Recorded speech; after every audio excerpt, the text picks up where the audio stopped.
What's up? Jess in the Outdoors here. It's another early but beautiful morning here in Corpus, and we are so excited to be back out on the water today. We're taking one of my husband's co-workers saltwater fishing, either the first time or one of the first times for him, so that's always fun. And we're just looking forward to a pretty calm day on the water. We've been fishing a lot lately with family and friends, and he's had a lot of charters, so we're looking forward to just kind of taking things slow today. No big plans, just kind of out looking around. With the drought and the water levels being low, a lot of the fish aren't where they've been, so it's just kind of an adventure. We'll see what we can find out there, but I have a pretty good feeling about today. I think we're gonna see some good fish. So, yay! Happy to be back out on the water always.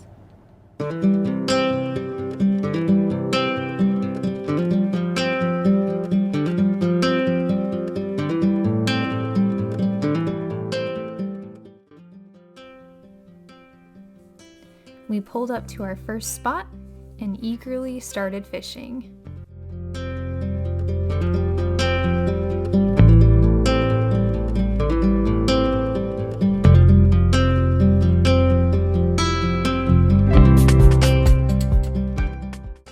It seems like lately we've been getting to our spot pretty early, and we were hoping by 7:30 we would get on the bite.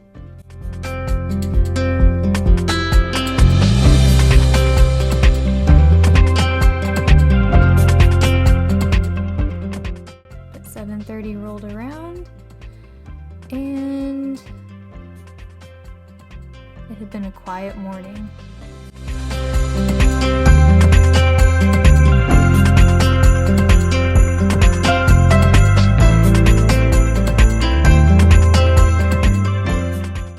Just when we thought it might stay quiet, Tyler got hit by something.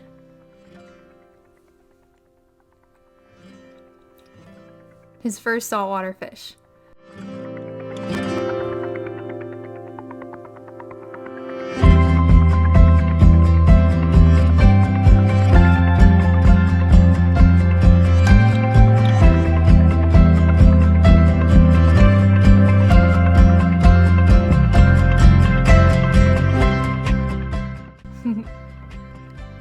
With one fish already in the boat, we started feeling pretty optimistic about the rest of our day. There's something about getting that first fish, and once you do, it just feels like everything's gonna go up from here. Court's a great teacher. He's taught me, and he's taught a lot of people between our friends and family how to fish. As quickly as we got one, the bite seemed to die off, so we decided to go ahead and move on to a new spot. All right, spot number 2, here we are. One thing that we've learned with fishing, especially if you're fishing from a boat, is that as you sit in one spot, if the bite starts to die off, sometimes it's better to just go ahead and move. And so that's exactly what we did.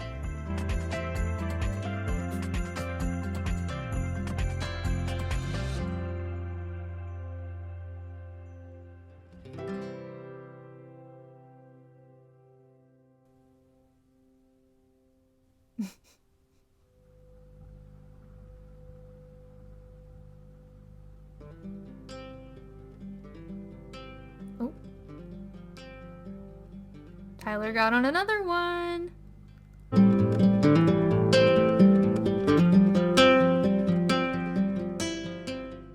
Besides a redfish, I would say that catching a speckled trout is one of the most fun experiences when it comes to fishing. They are so aggressive when they do finally smack that bait, and they just shake their heads, they swim all around in all these different directions. They're just so much fun, and getting to catch them again this year has been such a treat, truly. We've also learned that whether it's a big fish or not, having a net can make a big difference in getting that fish in the boat. we go, fish number 2 of the day.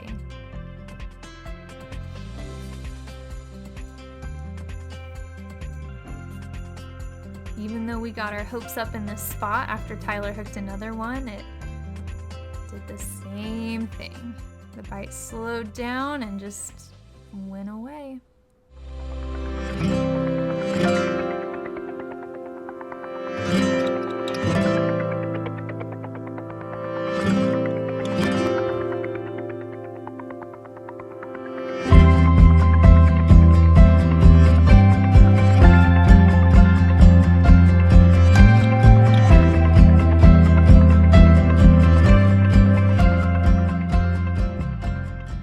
Unfortunately, as we headed back, we didn't catch as many as we'd hoped, but today was one of those days that the weather and the tide were against us, and all you can do sometimes is just be excited to come back another day. What's up? Good morning! It's time for part 2 of this fishing video. We are back out here getting some bait real quick before we head back out on the water. The last time we went fishing, the water levels were extremely low. There wasn't much movement as far as wind, so it was just really tough fishing, just not great conditions. But today we've got some wind, the water has come back up, and we're feeling pretty optimistic that this is going to be a really good day on the water. I mean, every day is a really good day on the water, but we're feeling optimistic about catching more fish this time. So we're super pumped, and yeah, we're going to target some trout and some redfish today and see what we can find. So here we go. Yay!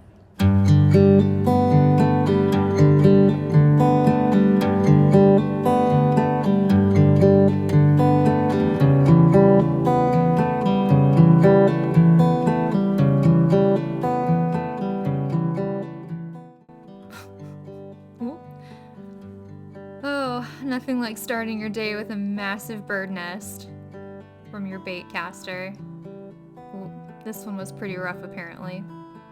But hey, for anyone who's still learning how to use a bait caster, it's okay. It happens to the best of us. We learned after talking to some of Court's fishing guide friends and some other well-known anglers in the area that last weekend was horrible.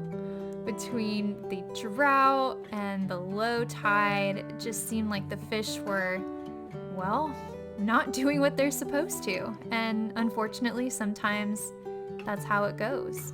When the weather's against you, you have to make the best of it and do everything you can and utilize everything you know about the area to try to find the fish. And sometimes even when you find them, they're just not biting. But we were hopeful that things would be different this weekend.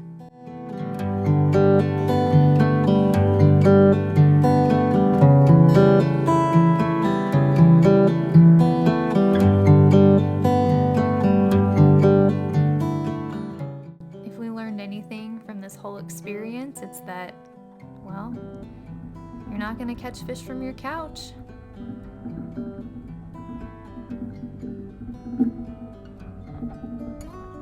So we kept on. You can see the wind really picked up on this day. It was a little rough, I'm not gonna lie, but we went out there, we braved it, and we did the best that we could.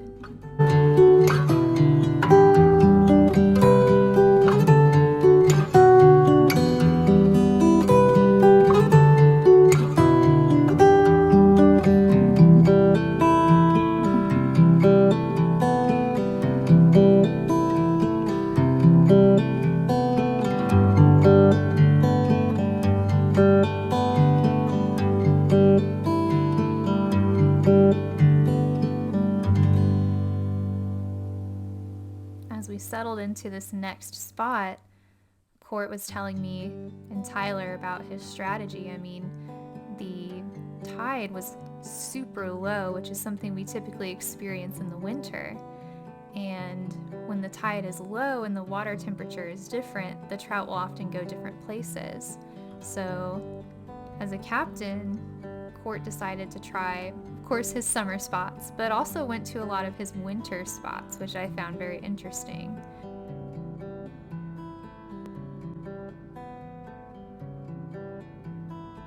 Sometimes you just have to be a little bit creative and think outside the box with where you're gonna fish.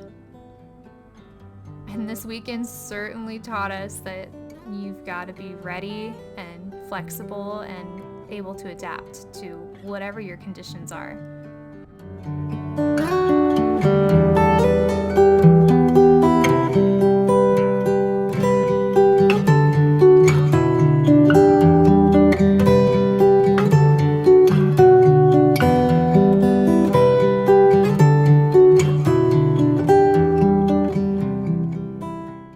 Just when it seemed that we might get skunked, Court got a bite. There it comes. Fun fact, not always, but usually if you've got a trout on the line, you'll be able to tell because it'll be right on the top of the water. There it is.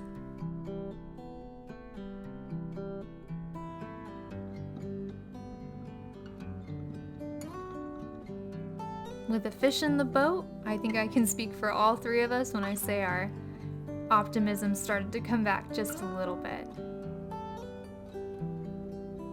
Oh,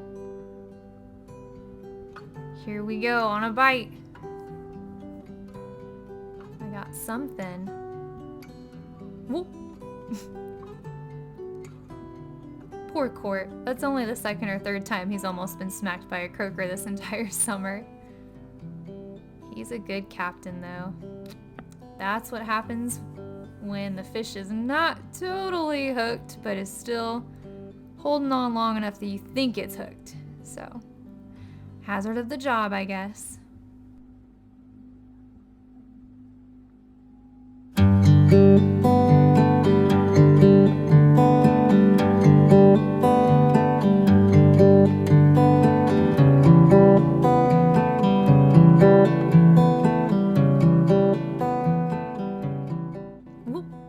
Here we go again.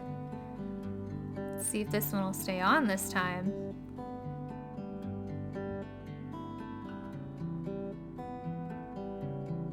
This one wasn't messing around, I'll tell you that. Look at him go, dragging me around the boat a little bit. This is when it gets fun, is when you get fish that start pulling you all around, all over the place.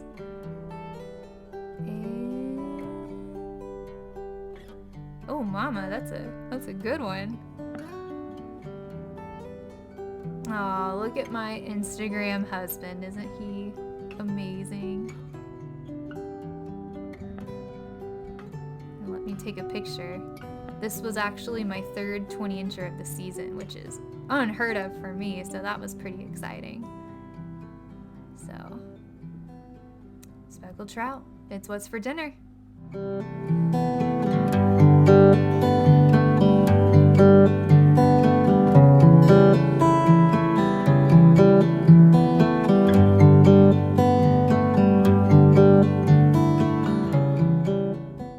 Just as quickly as we had gotten on a bite, though, it started to die away. With the sun getting high and the heat getting up there, we decided to go ahead and just call it a day. But we'd be ready to try again tomorrow. Good morning. We're here. It's part 3 of this video. Good morning. It's another beautiful day, hopefully on the water. This is part 3 of this video, and the last part, and it's the second day that we're going fishing this July 4th weekend. Yeah, I'm a little tired. I don't know why. My eyes still burn a little bit from the sunscreen, but you know, that's fishing for you.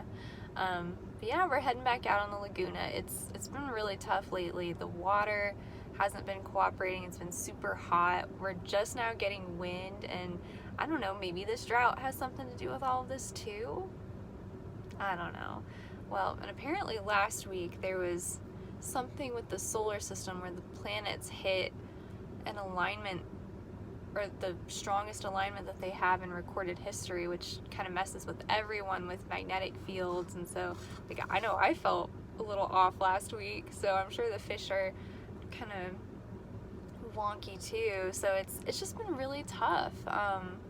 Yeah, we're doing our best. We're getting out there. You're not going to catch any fish from your couch, and we are picking up some great trout here and there. It just hasn't been as consistent as it has in the past, so we're always hopeful. We've got a couple pirate superstitions to try today, just because why not. Yeah, and just see what we catch. I'm just happy to be out here, honestly. That's always the best part of fishing, and I'm looking forward to another day on the water. So here we go. Oh, spitting for good luck. Ready? For dramatic effect. Side for good luck.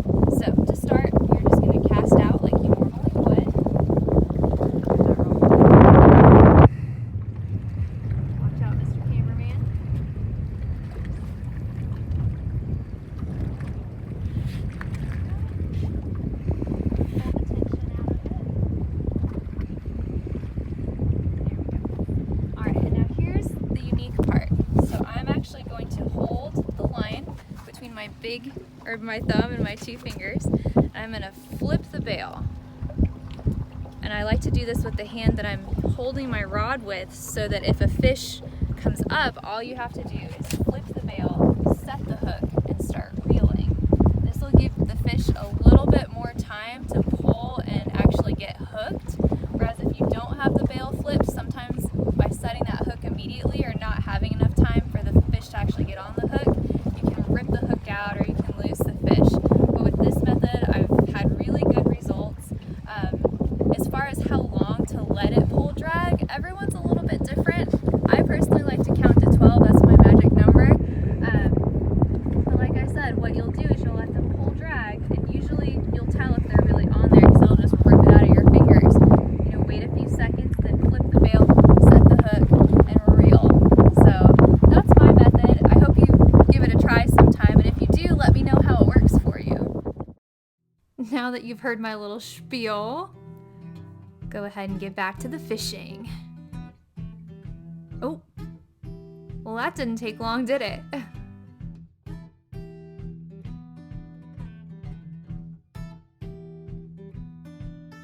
This one seemed like a pretty strong swimmer. And it's funny sometimes, early in the morning with the glare from the sun, it's kind of hard to see even with polarized glasses. But man, once that fish gets up to the boat, you gotta be ready. So I was waiting.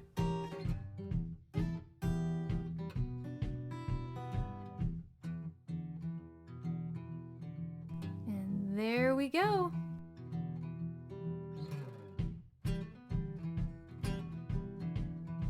That one would actually turn out to be almost 20 inches too. So Court was really excited about hooking into that baby. Oh yeah. It's pretty tricky sometimes, I think, for these captains when they go out several weekends in a row and it just seems like no matter what they do, it's just not happening. And so to finally have that moment, to see it all come together, it's huge. There he is. Say hello.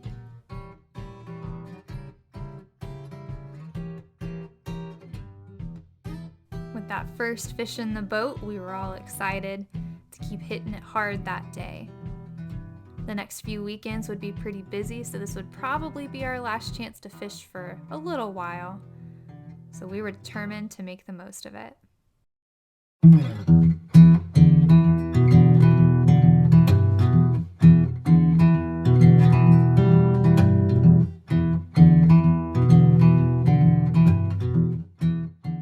It was a bright, windy, sunny day that day.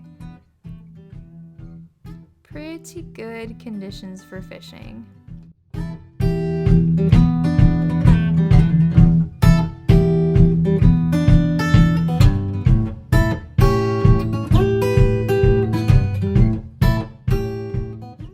as they do, just when it got quiet, boom, trout snuck up on us and took Tyler's bait.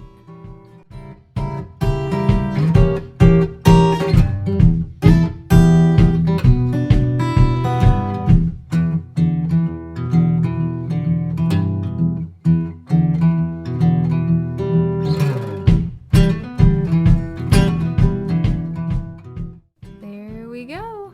There's another one.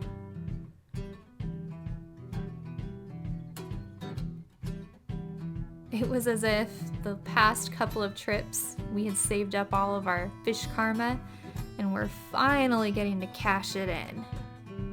It was about time, y'all.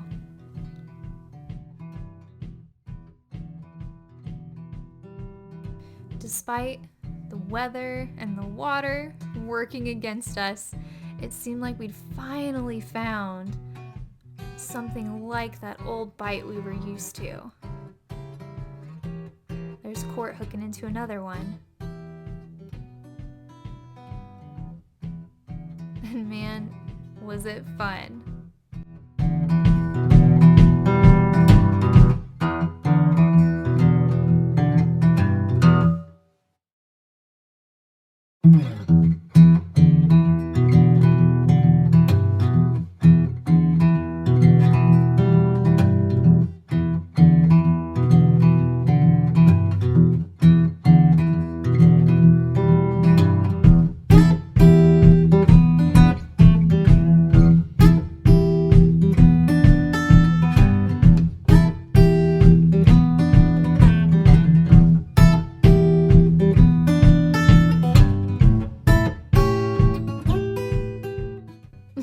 I have no idea what he said. That's my one hang up about the current setup I use is the audio is terrible.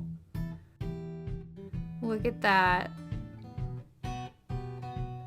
Tyler got on another one. Look how fat those little trout are. It's been fun. They've been so much stronger and healthier than I think I've ever seen them since we moved here after their population got decimated last year. It's been sad and it's been, really tough seeing them kind of disappear, but man, they've just come back stronger than ever.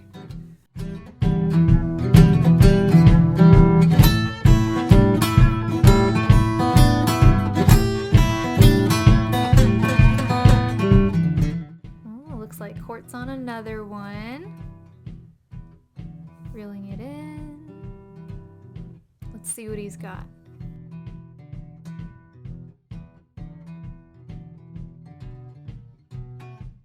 Almost there. Almost there. Maybe.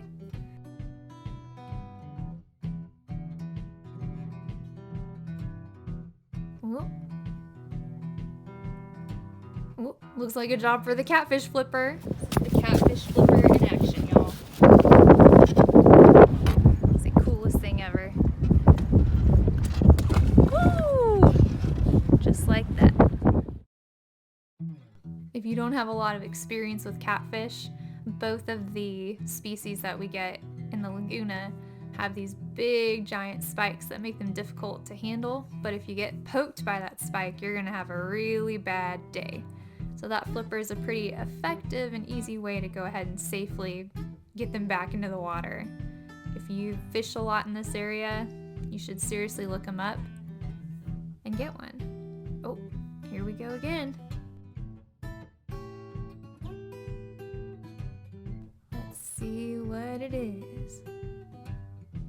Oh. Second catfish of the day.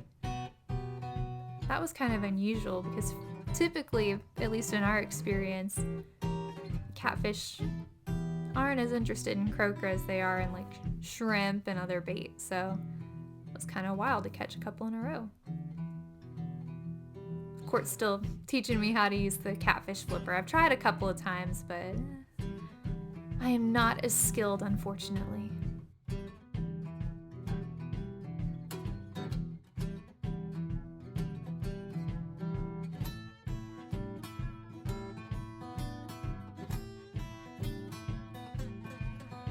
And just as quickly as we freed the catfish, Tyler got on another one.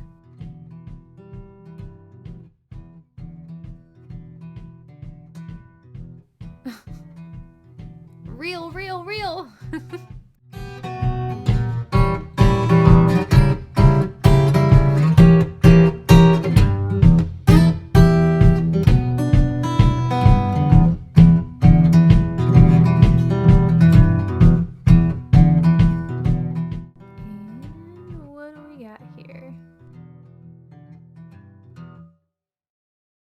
Looks like another trout. Oh, must be another catfish.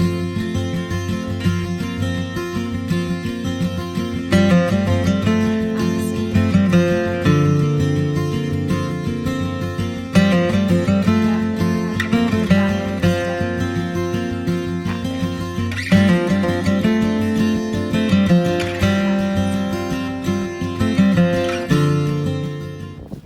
Performing a seagull rescue mission. Poor little dude.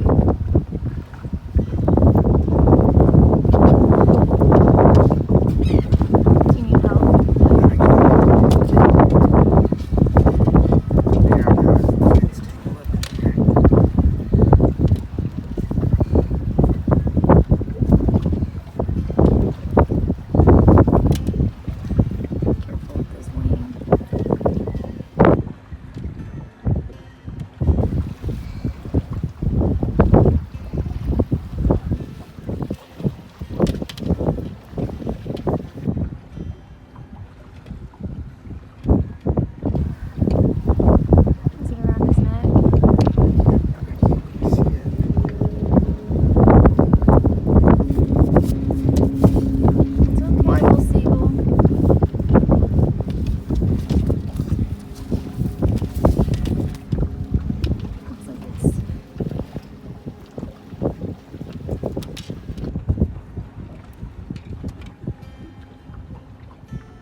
Yeah. It's okay, little man. Be alright. As we headed back, it seemed like maybe the drought, well, the fishing drought anyway, was finally over. Well, if you've made it this far, then you'll see that the last 3 fishing trips that we went on were quite the challenge. And you know, there's a lot of theories going around about why maybe the fishing was so tough for a while. I mean, it started pretty great at the beginning of the summer, and it was like as soon as we got into the end of June and into July, it just tanked. Some of the big theories have been, of course, we've had extremely low tide, more of like a winter tide than even what we would expect during the summer, which is always going to cause problems. But we've also had this crazy drought, which will affect the water levels, and it's been so hot. There was even a theory going around that at some point in June, the planets were the most aligned that they had been in a long time, apparently, and maybe this even had something to do with the animals and the fish acting different. Man, I don't know. But what we did learn, and what I really hope that my amazing captain husband, Court, learned, because he's so hard on himself, is that you're never going to catch any fish from your couch. That's just the way it is. Unless your couch is on your boat, which would be pretty cool. But just being out there and getting after it and doing your best, sometimes that's the best you can do, and there's no shame in that, you know? We still got a lot of quality time in one of our favorite places, sharing it with a really good friend, and it was still a really nice couple of consecutive fishing trips. But too, with a little bit of perseverance, a little creativity, and a little bit of faith, you know, your luck just might turn around. So it's always worth going out there. If anything, just to be on the water with nature all around you and just away from the city and the crazy work life that we all deal with during the week. So yeah, we're looking forward to a lot more fishing adventures, including one up in the Rocky Mountains here in a few weeks, so keep an eye out for that. But it's been a really amazing summer. I mean, every season is just a little bit different and has different challenges, but I'm just so happy to be back on the water, seeing trout for the first time in over a year, and just enjoying every minute out there. It's so precious, and we have to enjoy it, even when we're not catching fish. But our luck turned around, so I have positive vibes and good faith and feelings about our next few trips. So that's all for now, though. So thanks for catching this episode, and we'll be seeing you around. Bye.